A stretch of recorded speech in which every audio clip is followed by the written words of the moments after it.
Hi, today I want to talk to you about a radical new bill that's being proposed in the Senate called SB 611. Now, this bill is going to do all kinds of things that are going to have a major negative impact on the rental market in Oregon. This is going to be statewide.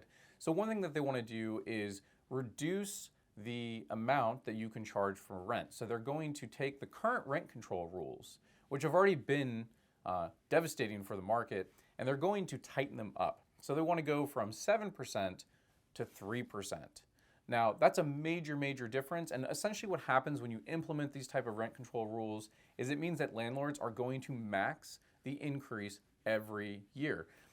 Landlords used to know that, okay, I could increase the rent anytime I needed to, so they might defer, they might wait, they might, be able to be flexible some years. But now, because that's being taken from them, and we have this unpredictable, side of the equation, which is the expenses, especially with inflation and everything like that, this is going to be a major factor to be thinking about.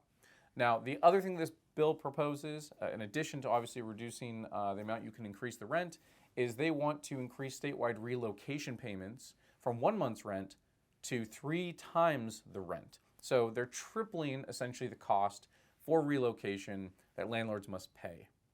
And then the other thing that they want to do, which is also just flies in the face of anything that you would do if you wanted to create housing stock, you wanted to encourage development, to build more housing.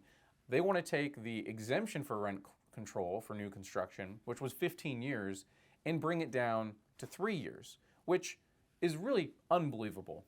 When you're building an apartment building, you build a pro forma. Pro formas are longer than 3 years. They're at least 5 years or more. And when you have a new building, there's a lot of costs you've got to be able to manage. And especially if you layer on things like inclusionary zoning. So whoever wrote this bill and whoever's supporting this bill, either A, doesn't care what happens to the housing market, or B, they don't understand the negative ramifications this is going to have.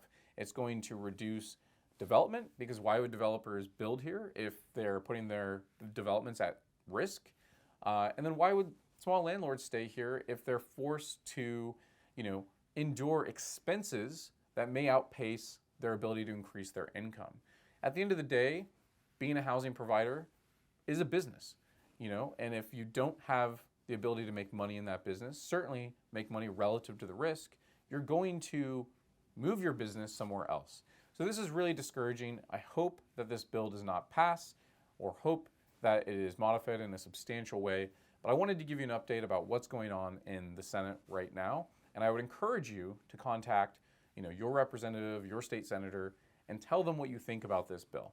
It should not pass in its current form, and it's only going to cause major problems for Oregon.